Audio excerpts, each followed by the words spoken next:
Recently, I was scrolling through TikTok when I came across a video that triggered some thoughts that I needed to share. My TikTok feed carries a whole host of things, such as cooking videos, dark academia, aesthetic, and religious topics.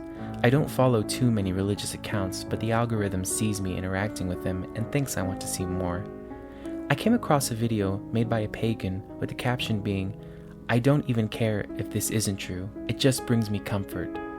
I want to unpack this sentence and why it reveals one of my pains of being an agnostic position towards religion.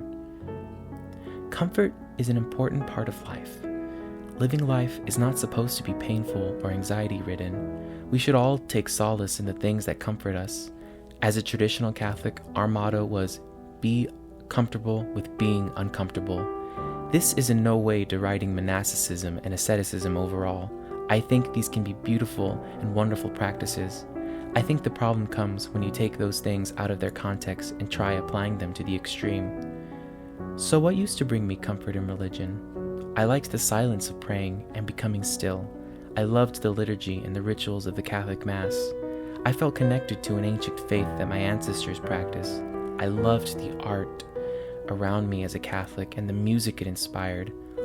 All of these brought me, and in some ways still bring me, comfort. So why did this statement make me uncomfortable?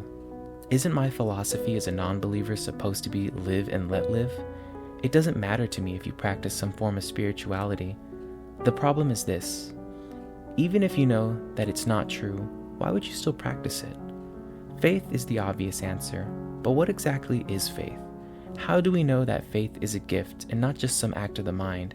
How do we know that our leap of faith into belief was the right thing? Is there even such a right thing as right spirituality?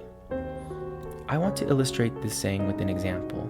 Let's pretend you and I are in a relationship. You have put your faith in me to be there for you, respond to you, be present in your life, and show my love.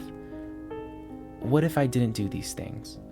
What if I just simply wasn't present in your life, and yet you still had faith I would be there? Does it make any sense to stay with me?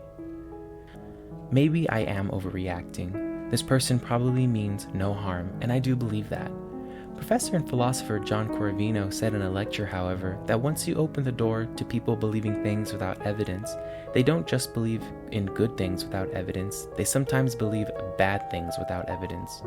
We get comfortable in churches, temples, mosques, or any other place of worship, and the bad suddenly goes right over our head and into the ears of others. Imagine a beautiful, decorated church with statues, paintings, and lovely choral music. Now, take that and stick in a priest saying that we caused Jesus suffering when the majority of us experience scrupulosity and are starving because it's Lent. Now, imagine that setting with a priest preaching a transphobic sermon. Even worse, imagine a priest who straight up during a liturgy turns around and tells the congregation that they aren't praying hard enough, causing you to spiral into a panic attack. These are all things that I had gone through, and things I don't find comforting. There comes a time when each and every one of us needs to examine the things that bring us comfort. If the things that bring us comfort really have no intrinsic value or have lost some meaning to us, then it's okay to let it go. Going back to an earlier point of me still enjoying things from the Catholic religion, I now see it as an outsider. Works of Catholic art, rather than telling the story of salvation, can also tell the story of different art movements and the lives of the artist. Church liturgy is not something passed down from heaven, but rather something that humans molded over the millennium. Prayer can keep us still and refocus our minds on something else. A part of me hurts that I can't apply these things to a larger spiritual story of salvation and hope anymore. However, I am more at peace now that I am honest with myself and my feelings than I ever was sitting in a pew full of doubt, but too afraid to be honest about it. Again, if you find comfort in spirituality and religion, great. Life is too short to always be uncomfortable.